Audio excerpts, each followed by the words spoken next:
Maswerteng hapon po mga ka-STL. Narito na po ang resulta ng STL Bulacan para sa araw na to, second draw.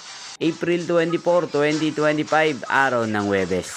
Naway ang mga natayan nyo pong mga numero kanina ay manalo nawa ngayong hapong ito, 4 PM. Kaya't kunin nyo na po ang inyong mga tickets. Narito na po ang resulta.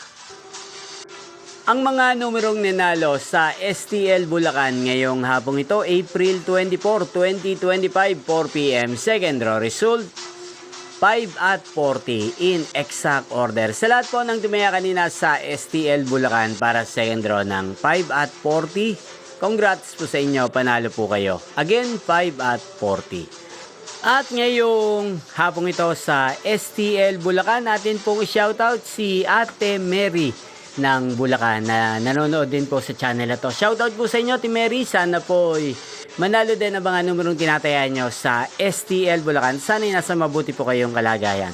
At sa lahat po ng mga taga Bulacan dyan, shoutout po sa inyo. Inyo pong napanood ang resulta ng STL Bulacan. Magkita-kita pong muli tayo mamayang 8 PM. Thank you for watching.